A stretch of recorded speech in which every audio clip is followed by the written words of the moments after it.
Assalamualaikum warahmatullahi wabarakatuh. Hello everyone, welcome back to my channel.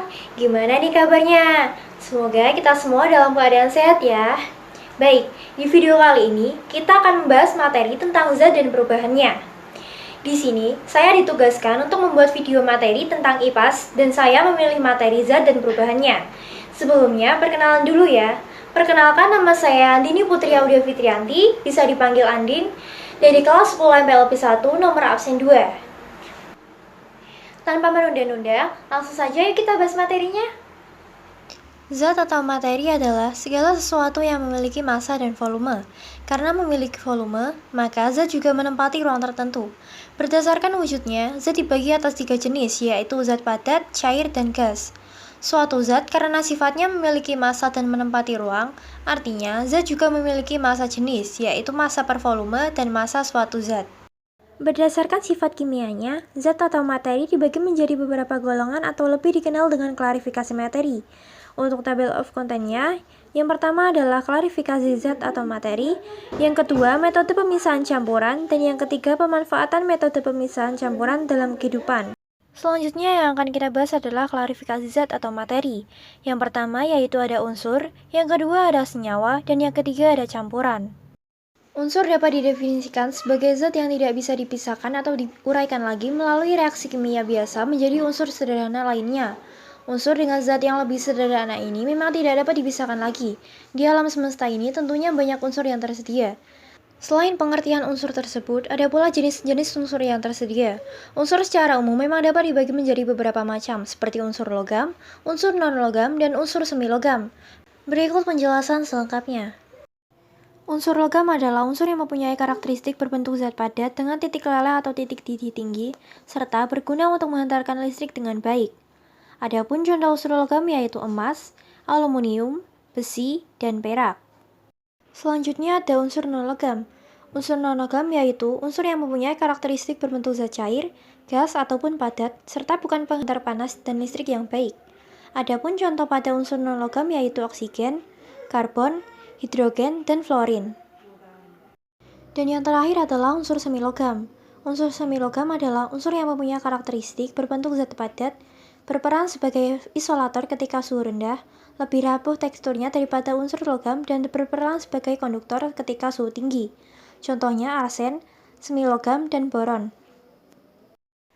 Senyawa adalah zat tunggal yang dapat diuraikan menjadi dua buah unsur atau lebih secara kimia. Dapat diartikan juga sebagai gabungan antara dua unsur atau lebih dari hasil reaksi kimia. Contoh senyawa adalah air, garam dapur, asam cuka, dan lain-lain. Senyawa ada dua jenis, yaitu senyawa alam dan senyawa buatan. Yang pertama, senyawa alam. Senyawa alam dapat ditemukan di alam sebagai mineral, contohnya kapur, garam, dan air. Yang kedua adalah senyawa buatan. Senyawa buatan yaitu senyawa yang sengaja dibuat oleh manusia, contohnya alkohol, gula, vitamin, dan sebagainya. Campuran ialah zat yang berasal dari dua atau lebih zat yang berbeda dan tidak mengalami reaksi kimia. Terbentuknya zat ini dilakukan dengan menggabungkan dua jenis zat yang secara fisik dapat dipisahkan.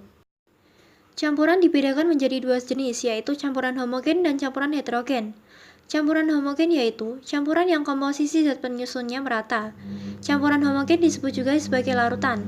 Campuran homogen meliputi larutan basa, garam, campuran air, dan gula.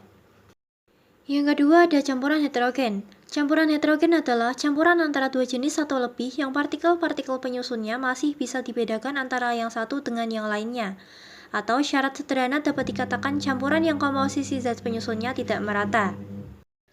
Perbedaan dari unsur, senyawa, dan campuran bisa kita lihat dalam gambar tersebut. Table of content yang kedua yaitu metode pemisahan campuran. Yang pertama yaitu ada filtrasi. Filtrasi yaitu memisahkan cairan dan padatan yang tidak larut dalam cairan dengan melewatkannya pada saringan berpori.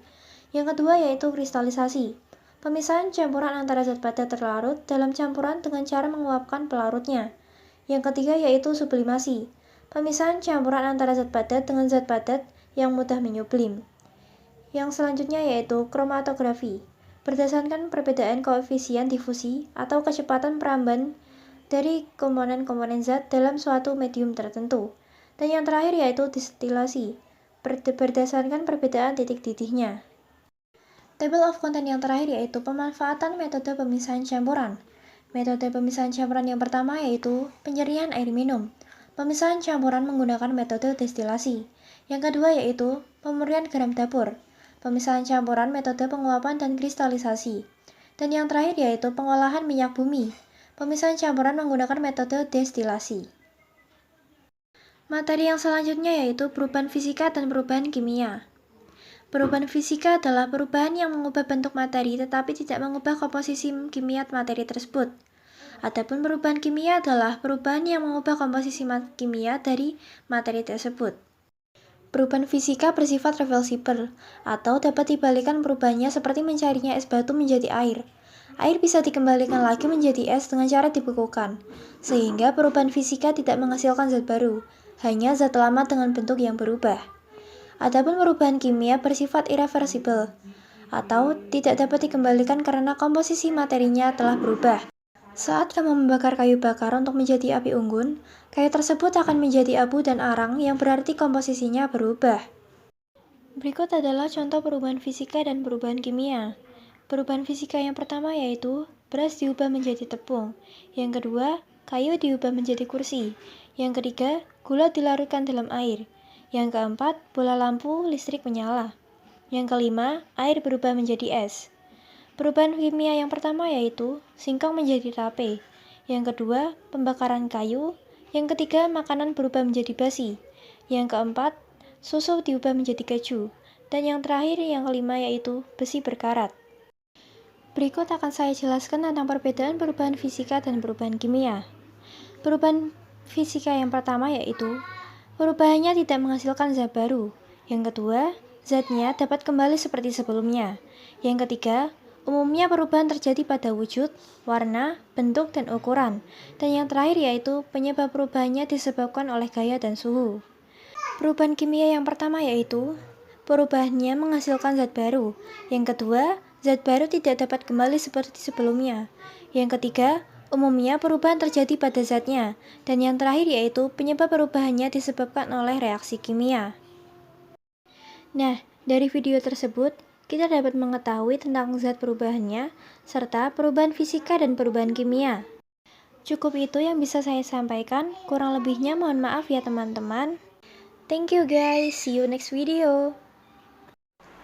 Mungkin cukup itu materi dari saya, kurang lebihnya mohon maaf. Ya, cukup sekian dari saya. Terima kasih. Wassalamualaikum warahmatullahi wabarakatuh. See you next video, guys.